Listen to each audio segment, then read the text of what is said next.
Coming up with a moral temptation that I'm sure other people will come in. Hi, everyone. I'm Don Saucier. I'm the Faculty Associate Director of the Teaching and Learning Center. I think I know all of you, but there's a possibility someone watching asynchronously doesn't know me, and I always forget to introduce myself. So there we are. You found our professional development series through the TLC. It's an awesome series, and if you engage enough, you can be a TLC Professional Development Certificate winner and or a fellow of the TLC. And my colleagues have just dropped that information in the chat. So you definitely check that out. We'd love to have you. This is a teaching chat, which means that it's a little bit more open space, a little bit more free form to talk about the kinds of things that you all want to talk about. I have lots of things that I always want to talk about. So, don't think if you don't say anything, we're going to get out early. That's not how this works. But I do want to start out by giving all of you the space to kind of put some topics on other people's radar, crowdsource issues, share wins, whatever you want to do before I go to my list of questions and topics. So what do y'all think? What's going on? What do you want to talk about? So kind of something that's been on my mind, mainly because I'm currently in Don's Principles of College Teaching class and we're writing our initial teaching philosophies right now. I'm just kind of throwing it out there. What are some of your teaching philosophies?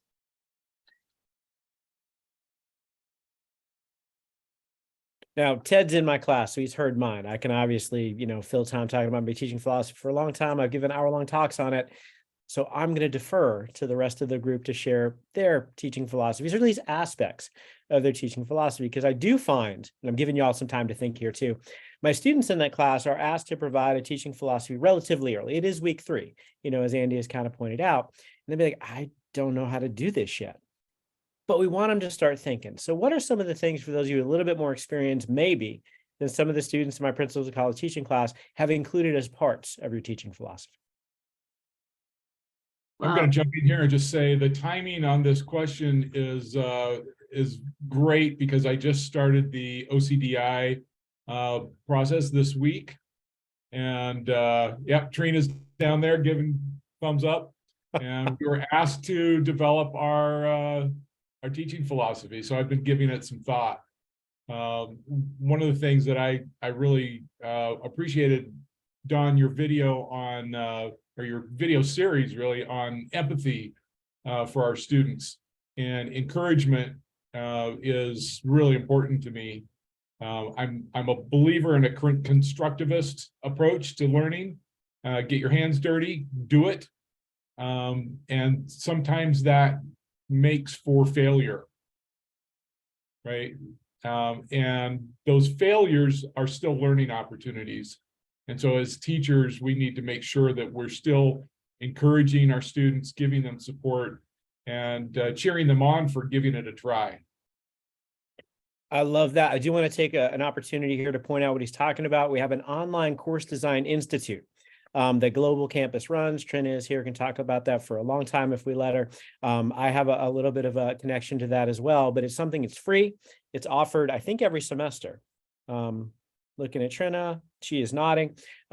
So if it's something where you're looking to kind of have a more structured experience to help yourself with online course design, it's great. It's really, I think, a great thing. Lots of faculty and graduate students have done this at our organization. So definitely checking that out. Tom, some people are supporting you on that. Discussion of failure is something that happens with teaching, and it should not be something we should fear. Andy uses the acronym First Attempt in Learning. I had heard that from RJ Youngblood a couple of years ago, and I love that acronym too. So yeah, failure is going to happen. And Brandon's got his hand up, and I think Andy was making a comment there before too. So I'm going to give it to Brandon, and then to Andy. I approach my philosophy from a position of trusting the students. I trust that they're there and they want to learn, and that everything that I design in my course assumes that they're doing the right thing rather than taking the opposite approach. Brandon, I love that. And for those of you who don't know, Brandon's got a background in business, so very kind of consumer approach and things like that. And I came to know Brandon by hearing his amazing teaching practices at conferences and things like that he had presented. And one of the things that I also want to kind of amplify here is, if you trust your students, this job is a lot easier to do. I know that, Ted, you've heard me say this in class before, but it becomes now a facilitator of your students' progress and development not an adversary to the kinds of things you might expect them to do. So I've really appreciated Brandon being a facilitator of his students' learning, and I want to advocate the rest of us do that too. And Beth is Beth is just making a comment in the chat real quick, sorry, about how being asset-based versus deficit-based and our assumptions about our students and our teaching. Sorry, Andy, floor is yours. No, I was just going to say I 100% agree with that having that mentality of like when students come to class and they have half their assignment done, I'm like, you're busy and you managed to get half the assignment done. Thanks for taking the time to do that half of the assignment. You know, like when you think about your students with having full and complex lives, you realize that like my class is just a small portion of what they have going on in their day-to-day. And so being grateful for everything that they contribute just makes the experience of teaching so much better. So I just wanted to echo that, what Don was saying. In terms of my teaching philosophy, I'm very relationship-based in that, you know, I think that students can easily gain knowledge by reading a book, watching a documentary. What they get by enrolling in a university and coming to a class is that one-on-one, like, you know, that relationship, like having relationships with other students in the class, having a relationship with me, developing relationships between all of that and the material. And so I really care about developing community from early on and making sure that that's kind of at the forefront of my teaching, that they trust me, that I trust them, and that I'm consistent and very organized in the way that I present material. Because that's an important piece of developing that trust, is that if you say I'm gonna evaluate you this way and then you do something different, the students feel betrayed, and they're gonna, you know, whether or not they explicitly recognize it, that that's what happened, they just feel like you lose that connection. And so for me, just being consistent and really fostering those relationships, I think is really important. So I'm gonna follow up with a question to Andy in 1 second, but before they do that, I'm gonna quote one of my teaching heroes, Greg Eislein. He's often at these, he's not at this one, but he talks about, and Ted, you've heard me say this before, is good teachers teach content and great teachers teach people. And kind of understanding that you actually have human people in classroom with you who have thoughts, feelings, you know, goals, ambitions, other responsibilities, as Andy has indicated. That's really important to help us do this. So Andy, the question that I have for you, because I have heard this question, this is not like a straw man argument, is for those teachers who say, I don't have time to build community in my class, or this isn't where classroom community should be built because my class is too big or whatever. What do you say to that?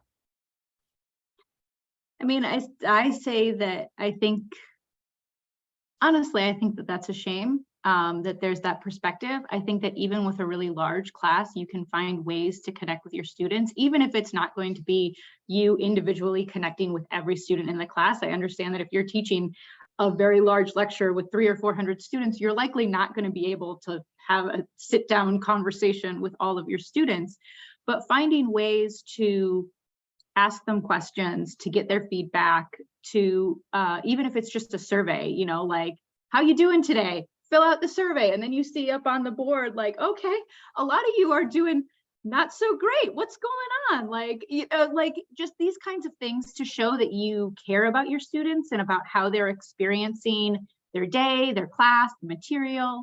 And you can also give them a chance to build relationships in the class with other students. And so saying, you know, we're going to take, you know, even 3 minutes of class time for you. I want you to work in groups of 3 or 4 with the people around you and talk about X, whether, and it can be class related or not. You know, I personally take class time to talk about things that don't really have anything to do with the course material, like what's a book that has inspired you, you know, just to kind of instill that feeling of curiosity, get to know each other, kind of what our likes and dislikes are, and connect with other students in the class. And that also helps students to be able to, if they are going to miss class, they have people that they can connect to and say, hey, I'm going to miss class. Can you share your notes with me?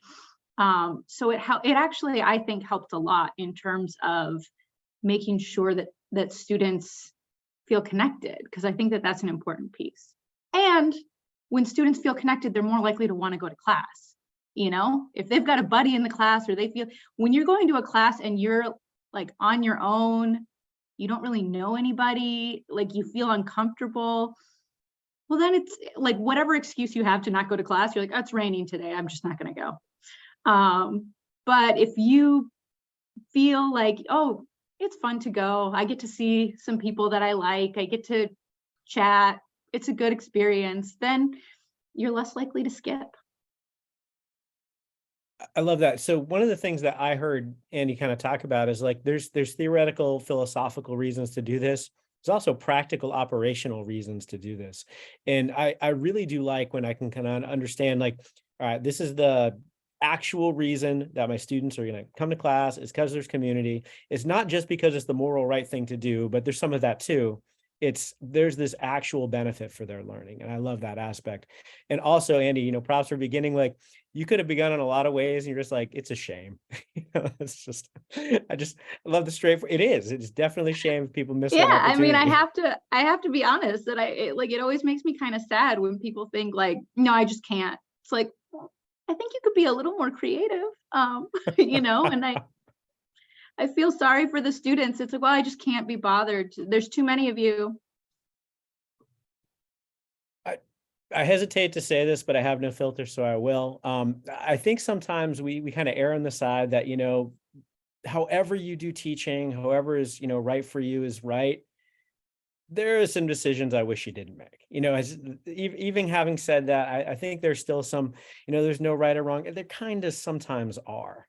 You know, tomorrow, one of the videos we're going to drop is talking about fire hosing your students with content. I kind of wish you wouldn't, you know, kind of thing. So I think it's, as you're kind of going through and you're hearing your colleagues talk about the excellence of the things they do, you're probably going to see some themes that are going to come out, Ted and others, in terms of excellent philosophies. And these are awesome models for that. Would anyone else like to share their teaching philosophy or aspects of their teaching philosophy? I was just going to jump on and kind of connect to Andy's. I have very similar philosophy that way about classroom culture and community, as well as Ted mentioned earlier, or Tom mentioned earlier about the constructivism. And I believe that we are a collaborative learning community. And so we learn together. And so we do a lot of things in which to promote those relationships, the culture, through collaboration, through cooperative learning.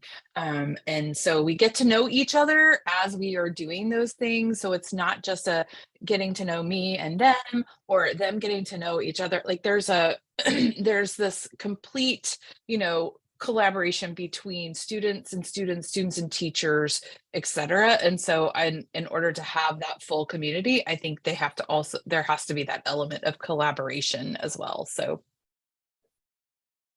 Absolutely. And it's amazing how the language that we've used in talking about our teaching philosophies, I don't think anyone has said anything discipline specific. I don't think anyone has said something that would only work in modern languages or only work in education or only work in aviation or psychology. They said things that would work almost anywhere. And that's where I really think, Ted, when I'm thinking about developing my teaching philosophy, is thinking about those kinds of things. Now, the practice might have some discipline specificity. The way that you create those kind of things might be discipline specific, but the idea is probably not going to be. And as a couple people have talked about in the chat, that connection before content, you know, is an important kind of thing. And I think Cheryl offered us that last semester, and I've been saying it ever since. I say it everywhere. Thank you so much for sharing that phrase with me. And I think that's something to do. One of the other things that Greg Eislein has said before, again, one of my teaching heroes, I'll probably quote him 10 or 15 times before we're done today. But he had won a CASE award. A CASE award is given to the top teachers in the United States, not just Kansas State, not just the state of Kansas, but in the United States. And he said the joke among the people who have won this award is that CASE stands for copy and steal everything. And what that means is that the reason we come to workshops and the reason we have these conversations is to get ideas from our colleagues, right? So if there's something that works for your philosophy, Ted, then you can adapt it for your own personal use. You don't have to be completely distinct from other people who are doing the kinds of things that you would want to do. And I think there's some need to be completely unique. That's not something I would probably put on myself, especially early in my career. I just got in, so I'm gonna say my word this year is curiosity. Curiosity. I find that this generation is not terribly curious about much. And that can lead you to passion about something. But what I have to always do is show curiosity about things myself for them to understand what that means for them. And I give them examples of things that I do in the real world that show my curiosity about things. Being crazy as I am when I'm out on the street and I'm looking at some worker in the street doing something, and I'm like, well, how does that machine work? I want to go ask them. You know, it's that child in me that wants to always be learning. And I love what you said, Beth, about collaboration, because I think the two of them go together. That collaboration is strongest when there are people who are curious about something together, and they're not all going to be the same curiosity focus, but in turn, they share that across the group that makes the group think. And so I'm really big this year on curiosity. Well, thank you everyone for your advice and suggestions. I really appreciate it.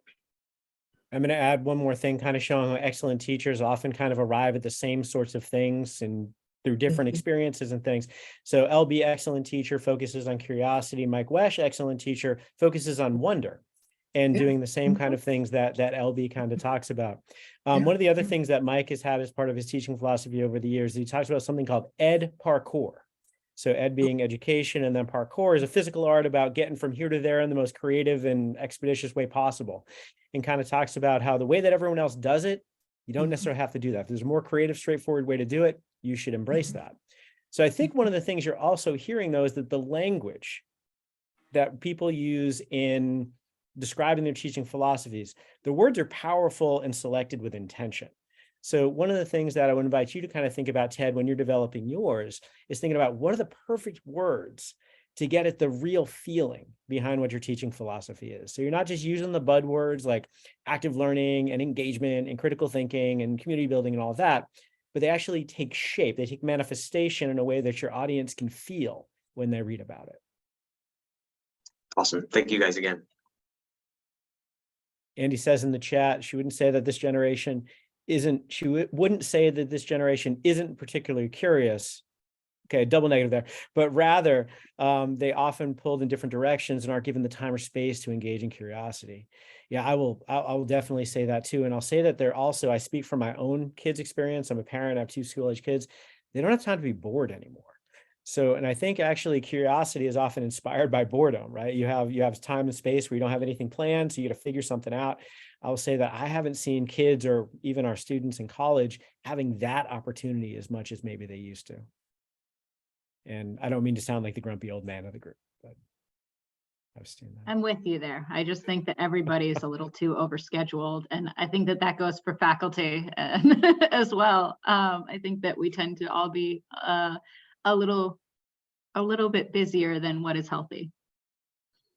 I would agree. So Ted, that was a fantastic question to get us started. And there's still awesome stuff going on in the chat that y'all can keep track of. But what's the next kind of question or issue that anyone wants to kind of explore?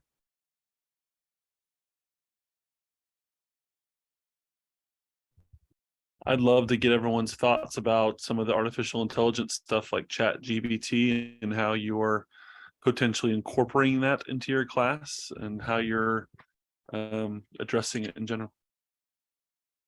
Before we get to the answer on that, I do want to put on your radar that the Department of English has reached out to the TLC, also reached out to Camilla Roberts. It looks like we'll probably have a joint event at some point, kind of getting into the weeds on that a little bit more specifically.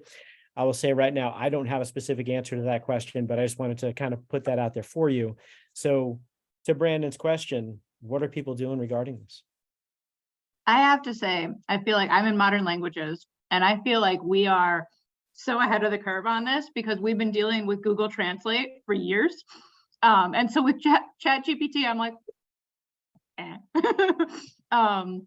obviously there's issues, but going back to trusting students, which I know you're a big fan of, Brandon, my philosophy on this is that I am going to create excellent opportunities for learning and engagement that are designed for students level where they're at. And so that the students who want to engage, and that goes back to what Camilla Roberts was talking about the other day, making sure that students, you're not giving them content that's too overwhelming, that's going to make them want to cheat. But if you create great content, the students who want to learn are going to take that opportunity and they're going to run with it. And you're always going to have students who try to cheat. And so I'd rather not play cop and, you know, try to bust students for doing things wrong. I just think, you know, I've designed my stuff really well. Those who want to learn, great. And those who are willing to cheat just to get through, it's hurting them in the long run. They're spending a lot of money going into debt to not get the education that they're paying for. So that's just my personal philosophy on it. Andy, I think they get, it eventually catches up with them as well. Well, particularly with language, you know, like I said, Google Translate's been an issue for a long time. And it's like, I mean, if you want to Google Translate your way through your Spanish class, at the end, you're going to have finished whatever it is, 4 semesters of Spanish with no ability to use the language. And then people look at you and they say, really, you took Spanish? So yeah, to your point, like it does come out. It's like, and yeah, if that's how students want to spend their money, who am I to say no? I wonder if there's not a positive spin on AI as well. I'm just curious to know if anyone's found that and how does that work? I don't know that I have an answer, Barbara, but I will say that I've been making a lot of posts on my LinkedIn over the last week or two, as there's a lot of articles coming out about AI, where I promote using this technology for good, because it's not going away. No. We can ban it. You know, many schools have been banning TikTok recently. Students are getting around that. They're still using TikTok. They're still going to use Chat GPT. We as educators need to find ways to use those tools productively and effectively. Yeah. So if I can, I'm gonna interject real quick, just because Tom says something that piqued my interest. So this is a tangent. Why are people banning TikTok? I know it's happening. For instance, I believe that Laura Kelly has a ban that we're not supposed to use TikTok in state computers. So I'm just curious, why the ban on TikTok? It's supposedly a security issue because of the data that TikTok gathers and the fact that they're based in China. And so they're trying to restrict any security loopholes. Okay, so it's not an issue with TikTok content intruding on academic learning or anything like that. It's okay. All right, I understand better. I apologize for the tangent. I had just seen the Laura Kelly thing come through my other hats that I wear, so I was confused. Thank you. So back to the Chat GPT and its uses and things. Andy, go ahead. I was just going to say, one of the things that I've done, again, going back to Google Translate, which has been my primary interaction with AI, is that I'll have students as an assignment analyze output from Google Translate. And so I think that could be something that would be really interesting to have students do with the Chat GPT, is to have it do their assignment for them and then say, okay, now go through what are the strengths, what are the weaknesses, because then they're applying that knowledge and they're saying like, okay, yeah, this is good. This is kind of BS what the thing is saying. And you can really see what the students know. And so doing that with translators, you see like students go through and they say, yeah, these words are exactly what I would use. This actually isn't very functional. I don't know what this word means, but you know, like just being able to kind of have that realization of what they know and realize that AI is not, it can be really good, because Google Translate has gotten really, really good during my time as a Spanish instructor, but that it's still not necessarily perfect, and that you can bring in nuance and other types of things. Like, is this really what you want to say? is this the right word? Is it the dialect of Spanish that you would use? Because, you know, we know that there's different dialects, and, you know, maybe if it's translating, for example, if it were English and it's translating flashlight as torch, it's like, I don't say torch for flashlight. So keeping those kinds of things in mind, I think that having students analyze output could be really interesting. Mhm. I'll So say, I'm- that's actually a lot of, I'm sorry. go ahead, please, Beth. Okay, that's actually a lot of what, so Twitter has just been like buzzing with this over the last couple of months. And I know, like, I think Brandon is, I've seen Brandon post and he shared the sample syllabus. And then, like, I just shared a link to an article about a Wharton professor who's really captured this and taken it on. And like, we're going to use this in a good way, right? And so it's a way, you know, we can use it as a tool for good or bad. Like anything can be used that way, right? And so we just have to show them how we can use it for good. And so, like, some other examples that I've seen through Twitter is to like ask them to write a paper about whatever it is, but then have them critique it, you know, go in and look for you know, let's fact check, is this right? Look at their writing, you know, the structure, if whatever course you're looking at, right? I've seen them ask it to, if you're reviewing for a test, come up with some test questions and ask it to give you the answers. And then as a class, let's look at those. Let's see, is the right answer here? Is this close to what we've discussed? You know, what are your thoughts on it? So you could engage in some really good constructive argumentation that way, like from the education perspective, asking it to create a lesson plan on a specific standard, and then going in and looking to see, does it have the elements that we've talked about? Like, what would you do to improve on this, right? So there are lots of really good ways in which to think about it as a tool for good, to support your learning, but also know that, you know, you could abuse it. So I think as I'm thinking about this, I'm kind of ambivalent. I understand the creative ways that people are talking about.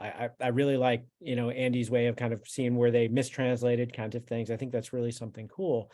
But for some of these, and I'm thinking about application for my own class, it moves away from the learning objective I really started with.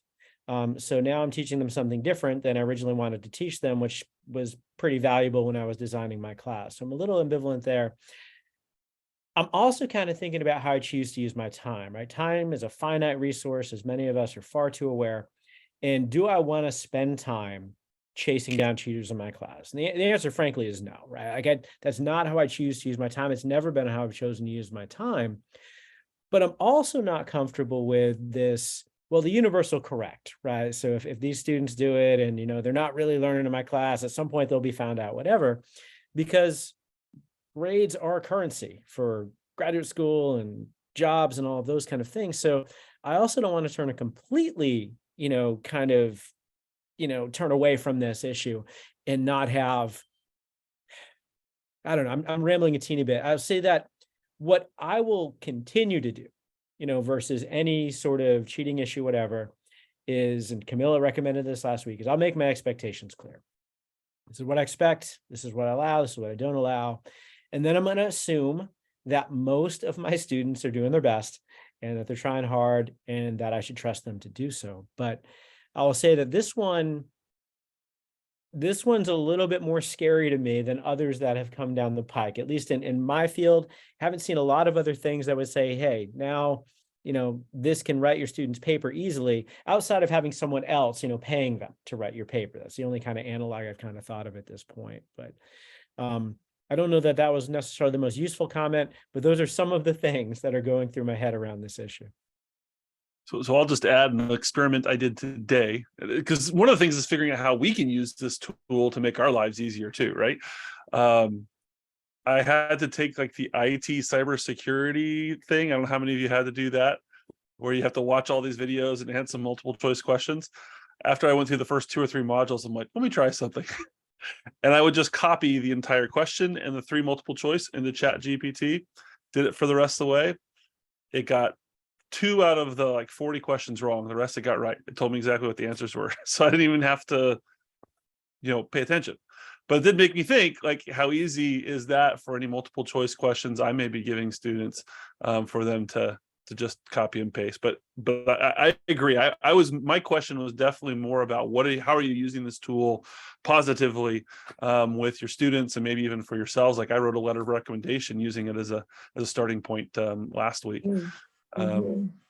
So it's been good input so far. So Brandon, different Thanks. hats you and I wear. Would you be willing to share that experience, at least as a hypothetical, to the co-chairs of the Technology Committee and Faculty Senate? Sure. That'd be If they fantastic. make me have to do the test again, coming to you, Don. That's why I said as a hypothetical, is like, have you considered someone might do this? Because that might work. I'm not saying you have to out yourself. Well, hey, I'm in the middle of the IRB one, so hey, that works. I got till Friday. And for the letter of recommendation, I don't know how everyone else's letter of recommendations. I'm still kind of new to this whole thing, but I'll usually have the student, like, I ask them, share a few things that you think I should consider putting in there. And so I basically kind of fed that into it, like, incorporate this. And then it wrote this wonderful letter that talked about all the things that they wanted to talk about. And it saved a lot of time. Some other tips, I've been going to quite a few webinars about ChatGPT, and some of the things that they brought up was, we've talked a lot about authentic assessments. You were talking about questions and connecting those questions, connecting those writings to a person, like, how does this relate to you, or what personal experience, things like that, an AI can't do very well. Or more of a hypothetical situation, just the way that you set up your question is a little bit different, or those kind of scaffolding writing assignments or scaffolding projects, that kind of thing that keep building throughout the semester. So those were some other tips that they shared. I thought I'd share with this group. Thank you, Trina. I guess I can jump in. I'm in the computer science department, so we've been dealing with this and talking about this actually a lot last semester when GitHub Copilot came out that was focused on computer code, and we're looking at it from a couple of different ways. On the very early undergraduate side, we're spending a lot of time focusing on the message that the only way you can learn to program is by doing the work. And so the code that you produce is not the learning outcome. The learning outcome is the work that you did to produce the code. And if you're shortcutting that in any way, you're really not learning the thought processes and the ideas that you need to understand what's going on. And so at the earlier levels, we're spending a lot of time on assessment. You're really going, unfortunately, as much as we'd love to embrace technology, we're kind of going back to paper exams in the class a little bit to really confirm that students understand the logic and the concepts that we're trying to make sure that they understand at that early level. But I also teach the senior project class, and I have told a lot of senior project students that this can be a really great tool that you can use for UI prototypes, that you can use this for design, you can use it for creating icons and art for your apps. That part I would love to see them embrace and use. I have definitely seen a lot of students using the tools that are now built into PowerPoint to create PowerPoint slides. You fill out your bullet points, it suggests 5 or 6 different designs. That's great. I don't have to look at boring PowerPoint slides anymore. And so I've really encouraged students to figure out ways they can embrace it there, but we really don't want them to use it so much on the code, or if they're using it for the code, we want them to explain, why they have used that and how they have verified that the code that it produces is correct and is safe. One of the things that we deal with a lot is the code that is generated is correct, but may not be safe, or it may not be secure. And you really have to have a high level of understanding of the code itself to even analyze what ChatGPT gives back and confirm that it doesn't have any bugs and doesn't have any security flaws. And so, we're still early on, but it's kind of that message of early on, we don't really want them to use it, but later on, I think there's a lot of opportunities where they can embrace it. I think you did a really nice job about talking about how the assessment shifts to actually catch what you want your students to learn. So to hear that, the computer science department is now going back to paper tests, be like, well, that doesn't make any sense until you explain it, and then it makes perfect sense. So one of the things that I really will, kind of stress upon the people who are maybe less experienced in teaching is making sure the things you do in your class make sense for your class. And sometimes it means making a decision that maybe you didn't make historically because those situations changed. So thank you for that, Russell. That was excellent. Yeah, and you know, the big thing we always fight in computer science is the students that have a 90% on their homework and then get a 40% on the in-class paper exam.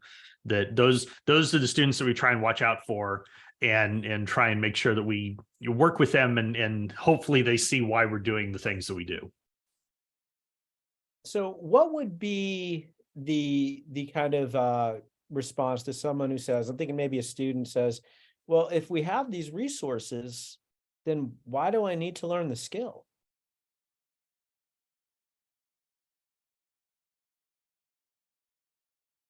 I can definitely say from the computer science side, it goes back to, you know, being able to verify the resources that you get.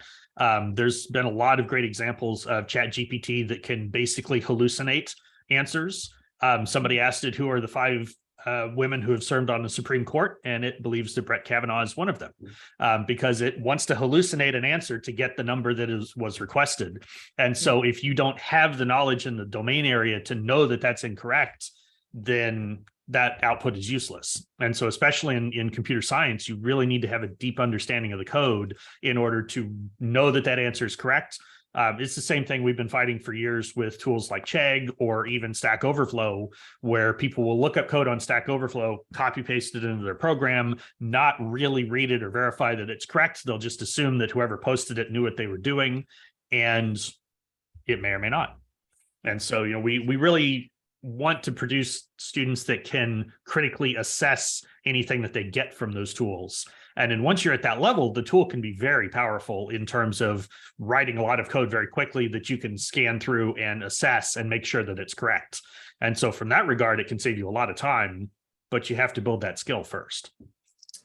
And I I would understand Go ahead. I was just Go going to say, ahead. I understand for coding, but I was wondering if, you know, the other skills that some of our other classes that might not be so procedural.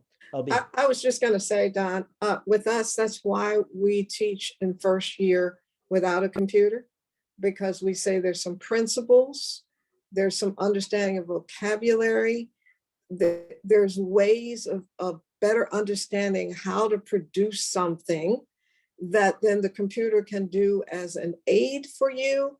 But if you let the computer do it, you really don't understand how to manipulate any of the variables within that. And so for us, and a lot of schools have abandoned this in architecture, but we feel like it's important for students to know what those variables are that they can manipulate to create a product. And then once you know them, you're able to then manipulate them in the computer. But if you start out manipulating them, you never learn. You're just letting the computer do all the work and not getting the best out of the tool or out of that program that you could. And that makes a big difference. It's about understanding the language and being able to speak the language and being able to work with the tool itself by hand in order to then use it in another way. What about when a student disagrees with us, how important it is that what we want them to learn is what they should actually learn? Because I could see, you know, a student in Andy's class saying, if I have Google Translate, I really don't need to learn this language. I'll always have that tool to help me out. So whether I know the language intrinsically or, you know, in the moment, it's fine because I can just use these other tools to help me. In those cases, I tell them to drop the course. Like, oh, I'm sorry, you don't need to learn. Like, if you have Google Translate, then why are you even, if you're content with that, you know, like I said, Google Translate's not bad and it can be really helpful. I used it a lot when I have to write in Portuguese because my Portuguese is so like, well, throw it into Google Translate. But again, like I look through it, like, is this what I want to say? Great. Yep, this is what I want to say. If you don't have those skills to be able to look through and see what it's actually saying, then, you know, if you want to run that risk, by all means, but this is what this course is set to offer. These are the objectives. If that is not interesting to you, I invite you to go somewhere else. I will say, not your answer is great, but I will admit being slightly distracted by what Brandon just dropped into the chat. That is terrifying. I'll say that. Did you just do that this second? Yes, literally like 2 minutes ago.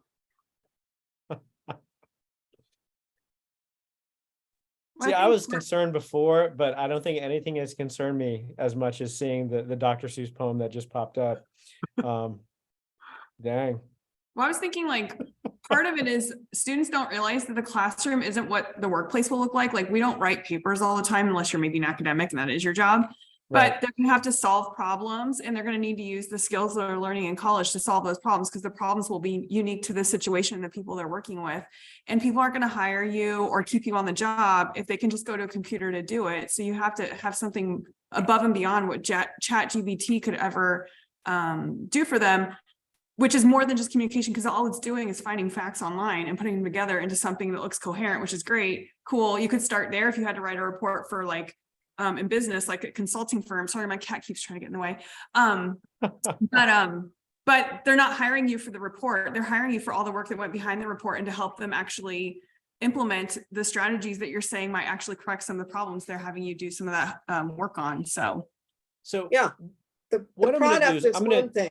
Oh, The sorry, go ahead. process, the steps along the process are how you get to product. And in fact, the process itself causes you to synthesize in such a way that you find opportunities. And that's not what that digital format does. It gives you a product. It gives you the first product. It doesn't really do that. And you can't explain it because all you get is an output. So I'm going to shift the conversation slightly to something that's related, but more general. And I'm thinking about when I was in college, right? And many of you heard some variation of the cliche that I wish I knew now what I thought I knew at 18. And how do we convince students what they're going to need to know, what they're going to need to do later on in life when they are convinced right now that they already know what that is?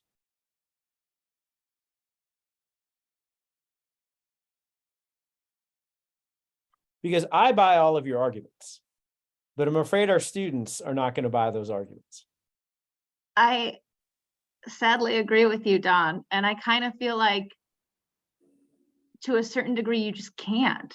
You can't tell an 18-year-old. I mean, you can tell an 18-year-old what it's like to be 30, but until they get to be 30, they're not going to like, it's the same kind of thing with any of you who have kids.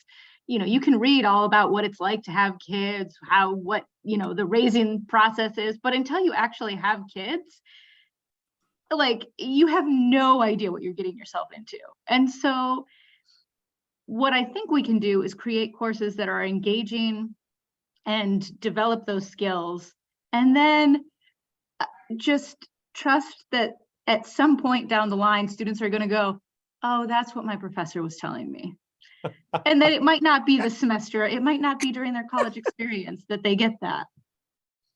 Well, but is there not a way, Don, Andrea, Andy, to in their work experience over the summer to come back and have that conversation about lessons learned, misconceptions? That's what internships are about. I mean, once you go out there and do it during your education, if that's possible, then there's things you see that are real, and you begin to understand that school is not like the work world, but it prepares you for some of that, but not all of that.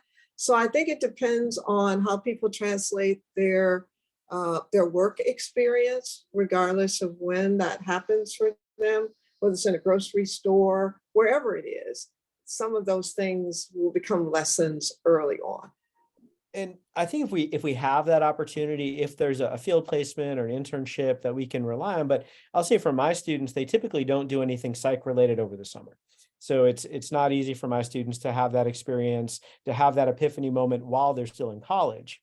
I, like many of you, have been teaching for a long time. And for those of you who are about to start your teaching careers, you're going to find this going to happen to you, where you're going to get that email from a student you'd forgotten about that says, hey, I get it now. I understood why you had me do that. I understand. But it's not when you get to see it necessarily. And I'm sure it happens a lot more than we get to kind of hear about.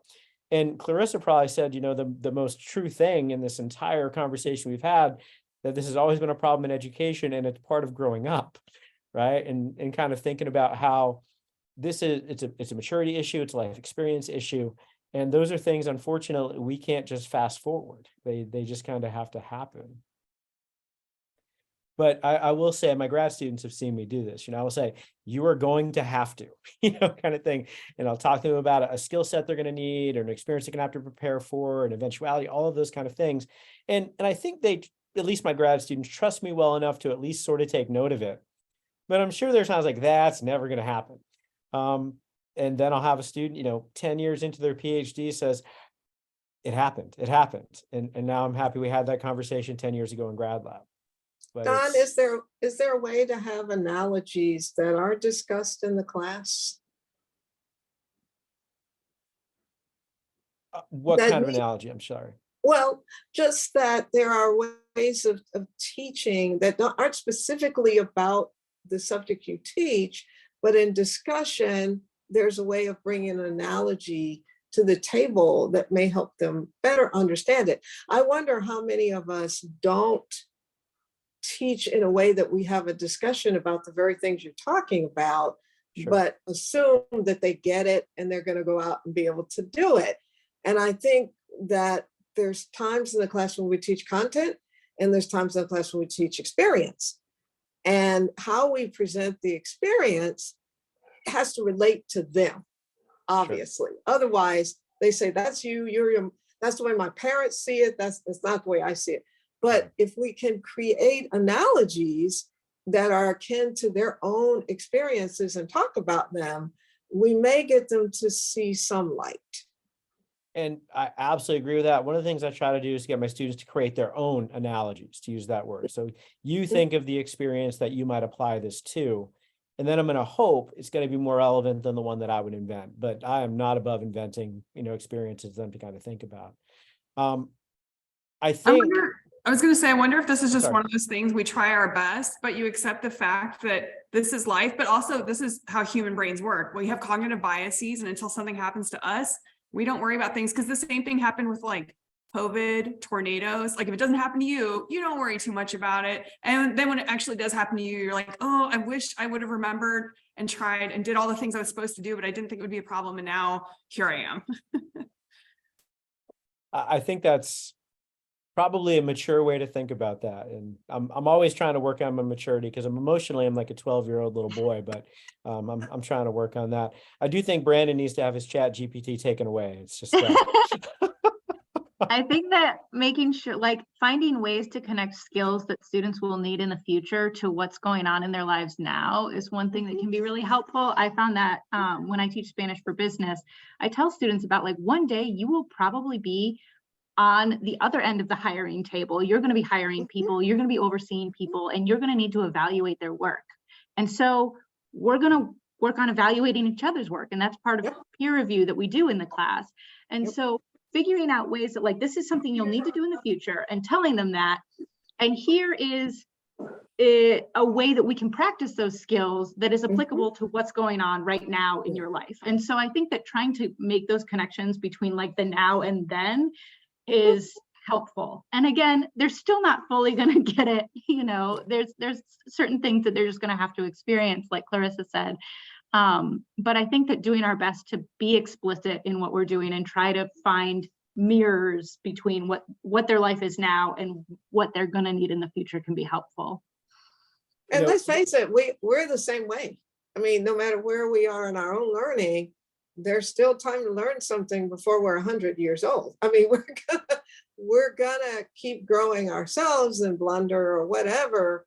The thing is that doesn't quite work out the way we expect, but that's also a part of the chit chat you might have with students outside of the classroom, because I do believe that though there are things that happen in the room, there are a lot of things that happen outside of the room. When you're walking down the hall with the student before class or after class, that those that stay around, and there will be ones that really get it when you tell it to them, and some that the light bulb doesn't go off for another 10 years. And, and so that is a challenge of working with a group of people who aren't going to all measure at that point where you think they should be. So. One of the things I do in my class to try to get that now and that in the then to kind of match up a little bit is in several of my classes, my students will do a final reflections report. Part of that is recommendations to next year's students. So it's the closest I can get to kind of going and telling your past self what they should have done. So what'll happen is, first week of the semester, I share these recommendations from the previous cohort, like you should do these things, take this seriously, listen when he says this, that kind of stuff. And I get the same recommendations at the end of every semester because they didn't do it. And they're like, you know what, I should have followed all those recommendations. And then they give those recommendations again. And I tell students that experience, like end of the semester, you're not going to do these. You're going to say, oh, I should have. And I don't know that it helps, but at least it makes me smile a teeny bit, to kind of see that happen. I've used, there's on the web, Dear Future Me, and you can write an email to yourself in the future. And so you can remind yourself to think about these things, or, hey, we just learned about this, like, don't forget to implement this or whatever. And you can set it, whatever time you want to send it. But I use that a lot in my professional development world, because, often you would be in professional development and be like, I'm not going to remember to go back and do this. And so it would just set it then to remind them to go back and think about that, or to go, oh yeah, like we did learn that. So that's just a fun little way to do that too. I love that, Beth. That's fantastic. We're coming up on time. So I wonder if there's anything, emergent that people really need to kind of share or talk about before we conclude.